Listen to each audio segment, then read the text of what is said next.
নমস্কার, আমি জ্যোতিষ ভাস্কর রাজীব বাসাল।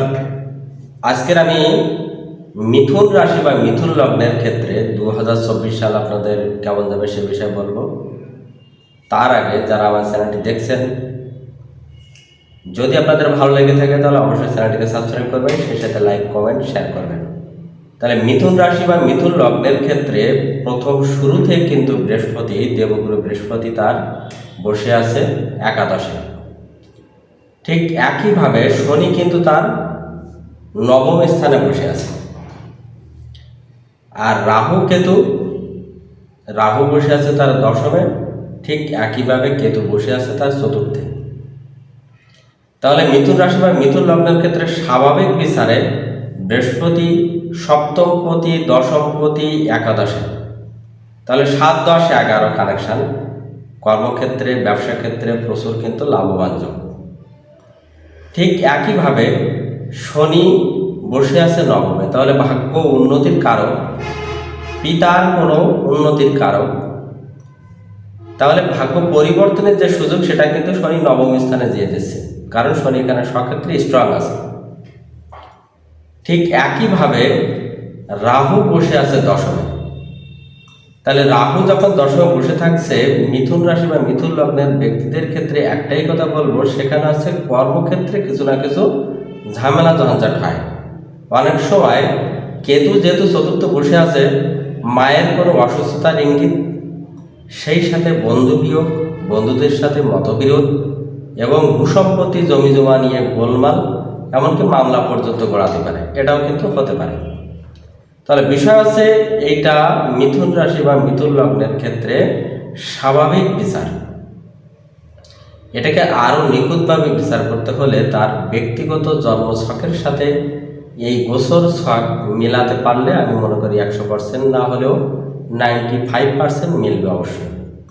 কিন্তু যেহেতু এটা শুধুমাত্র গোচর ছকের উপর নির্ভর করছে, বাকিটা তার কিন্তু জন্মকুণ্ডলীটা অবশ্যই দেখা দরকার। তাই আপনাদের যদি সঠিক কোনো গোষ্ঠী বিচারের দরকার হয়, তাহলে অভিজ্ঞ কোনো জ্যোতিষীর শরণাপন্ন হবে এবং সেখানে সঠিক প্রতিকার নিয়ে আপনার চলার পথকে সুগম করবেন। একটা বিষয় আছে, এখানে বৃহস্পতি একাদশে বসে আছে।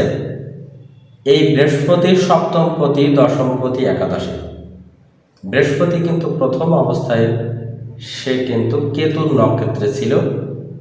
এখন কিন্তু বৃহস্পতি লাস্ট পর্যায়ে অর্থাৎ রবির নক্ষত্রের দিকে পৌঁছে গেছে। তাহলে রবির নক্ষত্রের দিকে যখন পৌঁছে গেছে, রবি এখানে তৃতীয় পতি। তাহলে ব্যক্তি ব্যবসা বা কর্মক্ষেত্রে কারোর সহযোগিতা অবশ্যই পাবে, ঊর্ধ্বতন কর্মকর্তার সহযোগিতা পাবে, ভাই বোনের সহযোগিতা পেতে পারে, প্রতিবেশীর কোনো সহযোগিতা পেতে পারে, এটা কিন্তু অবশ্যই পাবে। ঠিক একইভাবে বৃহস্পতি কিন্তু এখানে মে মাসে রাশি পরিবর্তন করবে, অর্থাৎ বৃহস্পতি বৃষ রাশিতে গমন করবে, সেটা মে মাসে। তাহলে এই সময় মিথুন রাশি বা মিথুন লগ্নের ক্ষেত্রে বৃহস্পতি দ্বাদশে অবস্থান করবে। তাহলে বৃহস্পতি সে প্রথমে ছিল সপ্তমপতি, দশমপতি, সে যাচ্ছে দ্বাদশে। এবার সেখানে যে প্রথম অবস্থায় যে নক্ষত্র, ওখানে 3টে নক্ষত্র আছে, প্রথমে রবি নক্ষত্র সে ভোগ করবে। তাহলে এই রবি নক্ষত্র সে কিন্তু জুন মাস পর্যন্ত, 24 সালে জুন মাস পর্যন্ত সে কিন্তু এখানে ভোগ করছে। তাহলে বৃহস্পতি সপ্তমপতি, দশমপতি, রবি হচ্ছে তার তৃতীয় পতি। তাহলে 3, 7, 10, 12 এই কানেকশনটা কিন্তু তৈরি হচ্ছে। সেটা কোথায়? 24 সালের জুন মাস পর্যন্ত থাকবে, মে মাস থেকে জুন মাস পর্যন্ত 2 মাস। তাহলে এই 2 মাসের ভিতরে ওই ব্যক্তি বৈদেশিক কোনো ব্যবসায় সে কিন্তু অবশ্যই লাভবান হবে। সে বিদেশে ব্যবসা সংক্রান্ত কাজে ভ্রমণও হতে পারে এবং বৈদেশিক কোনো কর্মকাণ্ডে সে সুফল অবশ্যই পাবে, সেখানে অবশ্যই লাভবান হবে। সম্মান, যশ, মান, খ্যাতি সে কিন্তু বিদেশ থেকেই পাবে। আবার অন্যদিকে যদি সে নিজের ব্যবসা বাংলাদেশে বা নিজস্ব দেশে বসে করে, তার জন্মস্থানে বসে যদি সে ব্যবসা করে, সেক্ষেত্রে কিন্তু একটু ব্যবসায় লস হওয়ার সম্ভাবনা আছে। কিন্তু সে যদি বিদেশে যেয়ে ব্যবসা করে, বিদেশের কানেক্টেড কোনো ব্যবসা করে, সেক্ষেত্রে তার লসের প্রবণতা কম হবে। কিন্তু বৃহস্পতি দ্বাদশে গেলে সেখানে কর্মের লস, ব্যবসার লস এটা কিন্তু দেখায়। কিন্তু সে যদি নিজের জন্মস্থানে বসে, নিজের দেশে বসে কাজ করে, সেটা কোনো বিদেশের কোনো রিলেটেড কোনো কাজ না হয়, তাহলে কিন্তু লসের মাত্রা বৃদ্ধি পাবে।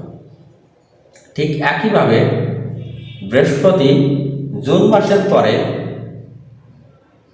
যখন আগস্ট মাসের দিকে রোহিণী থেকে মৃগশিরা নক্ষত্রে যাবে, অর্থাৎ বৃহস্পতি যখন মঙ্গলের নক্ষত্রে যাবে, ওই মঙ্গল কিন্তু তার ষষ্ঠপতি এবং একাদশপতি। তাহলে 6 নম্বর ঘরের কানেকশন আসছে এবং বৃহস্পতি 7, 10, মঙ্গল 6, 11। এই সময়ের ক্ষেত্রে আমি বলবো ব্যবসার ক্ষেত্রে কিন্তু প্রচুর লাভবান হবে। এই মিথুন রাশি বা মিথুন লগ্নের ক্ষেত্রে সে দেশে করুক আর বিদেশি ব্যবসা বা কর্ম করে নিযুক্ত হোক না কেন, সে প্রচুর লাভবান হবে। এই সময় সে ইনভেস্ট করলে এখানে প্রচুর তার লাভের যোগ দেখা যাচ্ছে। ঠিক একইভাবে শনি কিন্তু প্রথম অবস্থায়, অর্থাৎ 24 সাল শুরু থেকে রাহুর নক্ষত্রে আছে। তাহলে শনি অষ্টমপতি, নবমপতি, রাহু বসে আছে দশমে। তাহলে তার কর্ম সংক্রান্ত কিন্তু কিছুটা জটিলতা দেখা দেবে। হয়তো প্রমোশন হওয়ার কথা ছিল, হচ্ছে না, কোনো না কোনোভাবে বাধাগ্রস্ত হচ্ছে। এই ক্ষেত্রে আপনার ভূসম্পত্তি বা জমি জমা বা এই ধরনের ক্ষেত্রে মামলায় জড়ানোর একটা প্রবণতা কিন্তু থাকবে, বা জড়িয়ে যারা আছেন তারা কিন্তু আগস্ট মাসের পরে বেশি ঝামেলায় জড়িয়ে পড়বে না। তাহলে যারা এখনো পর্যন্ত কোনো ভূসম্পত্তি জমি জমা নিয়ে মিথুন রাশি বা মিথুন লগ্নের জাতক জাতিকা মামলা সংক্রান্ত কাজে জড়িয়ে আছেন, তারা অবশ্যই আগস্ট মাসের আগে সেটা সমাধান করার চেষ্টা করবেন। নইলে আগস্টের পরে গেলে আরও ঝামেলাটা বাড়তে পারে, এটা সম্ভাবনা কিন্তু আছে। একটা বিষয় আছে, এখানে শনি যেহেতু পূর্ব ভাদ্রপদ নক্ষত্র, এপ্রিল মাসের পরে পূর্ব ভাদ্রপদ নক্ষত্রে শনি গমন করবে, সেক্ষেত্রে কিন্তু একটু শুভ ফল আশা করা যায়। অর্থাৎ শনি যখন পূর্ব ভাদ্রপদ নক্ষত্রে গমন করবে, তখনই আপনার কিছুটা শুভ ফল আসতে শুরু করবে। সেটা কর্মক্ষেত্রে হোক, ব্যবসা ক্ষেত্রে হোক, পারিবারিক হোক, সেটা অবশ্যই হবে। এখন রাহু বসে আছে আপনার দশমে। প্রথম অবস্থায় রাহু দশমে বসে থাকায় সে প্রথমে কিন্তু বুধের নক্ষত্র ভোগ করছে। বুধ আপনার লগ্নপতি এবং চতুর্থপতি। তাহলে পারিবারিক এবং শারীরিক দুটোই কিন্তু আপনার একটু সমস্যা যাবে। সেটা শরীর স্বাস্থ্যে, মার কোনো অসুস্থতা, পারিবারিক কোনো সমস্যা, এটা কিন্তু চলবে। এইটা রাহু যখন শনির নক্ষত্রে যাবে, তখনও কিন্তু একটা খারাপ ইঙ্গিত আপনাকে দেবে। সেটা কখন? সেটা হচ্ছে জুলাই মাসের দিকে। জুলাই মাসের দিকে রাহু যখন শনির নক্ষত্রে যাচ্ছে, শনি কিন্তু আপনার নবমে থাকছে, কিন্তু শনি অষ্টমপতি এবং নবমপতি। সেই ক্ষেত্রে আপনার কর্মক্ষেত্রে আরও কিন্তু জটিলতা বৃদ্ধি পেতে পারে। মামলায় জড়িয়ে থাকলে সেটা কিন্তু সমস্যা বাড়তে পারে। ভূসম্পত্তিগত কোনো সমস্যা থেকে অবশ্যই আপনার সাবধান হতে হবে। আরেকটা বিষয়, 24 সালে যারা অবিবাহিত আছে, বিবাহের সম্ভাবনা, প্রবল সম্ভাবনা রয়েছে, তাদের বিয়ে অবশ্যই হবে, এরকম একটা ইঙ্গিত পাওয়া যাচ্ছে মিথুন রাশি বা মিথুন লগ্নের জাতক জাতিকার ক্ষেত্রে। এছাড়া সন্তান বিষয়ে কিছুটা সমস্যা থাকলেও সেটা কিন্তু হওয়ার প্রবণতা আছে। আর যারা লটারি, জুয়া, ফাটকা এ ধরনের কাজের সাথে নিযুক্ত আছেন, তাদেরকে অবশ্যই বলবো আপনারা এটা থেকে বিরত থাকবেন, নইলে আপনাদের লসের মাত্রা বৃদ্ধি পাবে।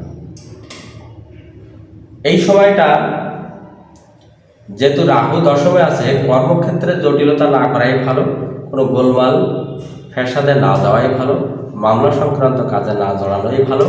আপনার হাঁটুতে, বুকে সমস্যা হওয়ার প্রবণতা কিন্তু অবশ্যই থাকবে। হার্টের কোনো সমস্যা হওয়ার ইঙ্গিত আছে। যাই হোক, এর রেমেডি করার ক্ষেত্রে প্রথমে বলবো যে আপনি মার্কারি অর্থাৎ বুধের প্রতিকার করতে পারেন। সেটা ব্রাজিল পান্না, জাম্বিয়ান, কলম্বিয়ান যে কোনো পান্না আপনি ধারণ করতে পারেন। সেই সাথে বৃহস্পতির কোকরাজ ধারণ করতে পারেন, এটা আপনার জন্য ভালো হবে। যাই হোক, আজকের এ পর্যন্ত। যদি আপনাদের ভালো লেগে থাকে তাহলে অবশ্যই চ্যানেলটিকে সাবস্ক্রাইব করবেন, সেই সাথে লাইক, কমেন্ট, শেয়ার করবেন। ধন্যবাদ সবাই।